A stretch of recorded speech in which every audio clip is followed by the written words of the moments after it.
Good afternoon. It's a pleasure to be here. It's an honor to be here. Why? Because I consider each one of you as a very important person. Back in your state legislatures, in your various states, you make decisions that affect me and doctors like me in our offices across the United States. So I'm happy to come here and share with you my thoughts.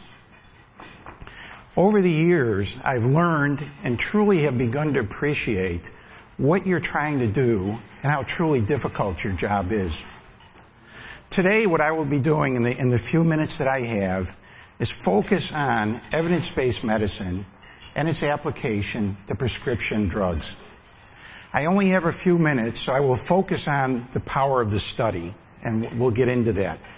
But if you're interested in getting into greater detail, I highly recommend this article by Twyla Brace, Evidence-Based Medicine, Rationing Care, Hurting Patients. She does a terrific job of going into detail regarding the problems that we face out practicing medicine, problems related directly and indirectly to evidence-based medicine. I also recommend the Healthcare News, which is out at the registration desk. That comes out each month. It's from the Heartland Institute, so I'll put in a plug for them. In general, regarding healthcare issues, I think you'll find this to be very helpful. So let's get started. Evidence-based medicine, it's the new kid on the block. It's only really been around since the 90s. And in fact, it was in 1991 that it was first mentioned in a medical journal. It's only been around for a few years, and it sounds like such a great idea. And it is. It is a great idea. But we're running into problems with it where I practice, where the rubber meets the road. And that's what I want to share with you today. We talk about evidence-based medicine, and we hear that doctors don't use evidence-based medicine when they're treating their patients. And that's true, they don't. And they shouldn't. Why do I say that? Think about evidence. Evidence is really a legal term. It's in a trial that evidence is brought forth and decisions are made. Data, on the other hand, is what doctors use. Lawyers use evidence, doctors use data. What's the difference? Evidence doesn't change. We have a picture of an intersection. We see a car drive through the intersection, crash into another car. We see that it ran a red light. That's evidence. It's solid. It's fact. It's not going to change. We use that in a court of law. Doctors, on the other hand, use data. And data can vary. And data, over time, our impressions regarding it can conflict. As we learn more and more about the human body, we're able to interpret the data better, and sometimes our interpretations change. Evidence, data. My concern is many things that are brought to you as evidence are really data. And by calling them evidence, they're given a level of credibility that they don't really carry, they don't deserve. Sort of like those subprime mortgages that were mixed in with the good mortgages, and we call this a AAA rating, when it shouldn't have been AAA. We've got some problem mortgages here. Likewise with evidence-based medicine. Everything brought to you as evidence may not be evidence. So I want to alert you to that. And remember, statistical analysis never proves. It merely lets you speak in terms of probabilities. And that's what we do in medicine. The evidence-based movement has become very strong. Unfortunately, it's exclusionary at times, it's normative, it's polarizing. It extinguishes free speech, creativity.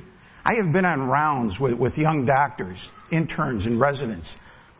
And instead of thinking their way through a problem, they tend to memorize algorithms now.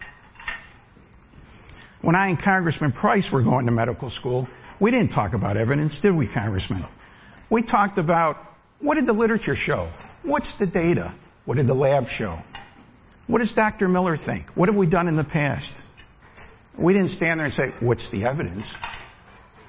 So I'm concerned about the crushing of innovation, that medical student standing there coming up with an idea but then crushing it because, well, this is the algorithm and this is outside of that algorithm. For example, when Congressman Price and I were in medical school, they did surgeries when he had a stomach ulcer. Now we can treat it with a medication. What a terrific breakthrough. You've got to be able to think. You've got to think. Yet our medical students were having them memorize algorithms. Now, let's go on. I want to bring home the point, the power of the study. This applies not only in medicine, this will apply to other areas that you are in. When people come to you with studies and say, here's the study, this is the evidence, this is what we found, I want you to step back and think about the power of the study. When I have an extended period of time to drive home this point, what I do, I'll bring up a male and a female who do not know each other, and I'll tell them, I'm going to prove that you're related. I'm going to use evidence-based medicine and prove you're related. Not only related, I'm going to prove you two are twins. Not only twins, identical twins. What do? I bring them up and I say, let's measure these people. Let's study them. Let's see where the differences are. So I go through the usual. How tall are you? How much do you weigh? Et cetera, et cetera. I start with weight, and we have ladies first. So I ask, Miss, how much do you weigh? Do you weigh more than a ton or less than a ton? Well, less than a ton. But when I say, what do you weigh, you can see everybody in the audience go, thank God he didn't call on me. And then I ask him, how tall are you? Are you taller than 10 feet or less than 10 feet? They're both less than 10 feet. How many hands do you have? 2 hands. Eyes, 2 eyes. Toes, 10. And you go on and on and on, and you develop all this evidence. And you could fill books with it, proving they're the same. They're identical.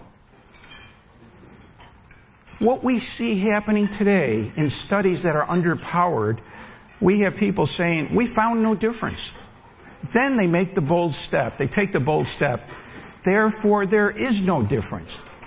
You know, that's like looking at Saturn with a telescope, not seeing the rings and saying, we found no rings.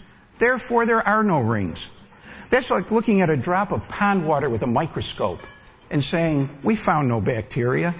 Therefore, there are no bacteria. Well, obviously, that's wrong.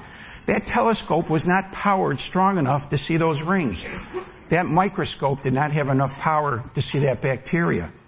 But for you then to take the next step and say, therefore, these rings don't exist. Therefore, this bacteria doesn't exist. That's wrong. Yet that's what we see happening today. Here's the example. This is the example in medicine. This comes out of Oregon, the DERP, D-E-R-P. This is where they study the various classes of drugs, and they attempt to determine what are the differences between them. Now look what they've done. We've got these various classes of drugs. Each class has many drugs in it. And yet, look at the conclusions they've come to. They found no differences. In each of these are major classes of drugs. They didn't find any differences. Therefore, they conclude there are no differences. Except for price.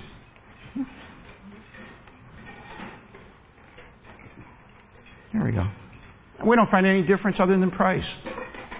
But I can assure you there are differences there. And if your study is underpowered, if your evaluation does not have enough power, you are not going to pick up those differences. Let me give you an example. Congressman Price would recognize these. These are hormones. Look how similar they are. You would think they did the same thing. They're in the same class. Now look at them. One's testosterone, makes boys. The other one, progesterone, estradiol, makes girls. Look at the major difference. And these are molecules that are very similar.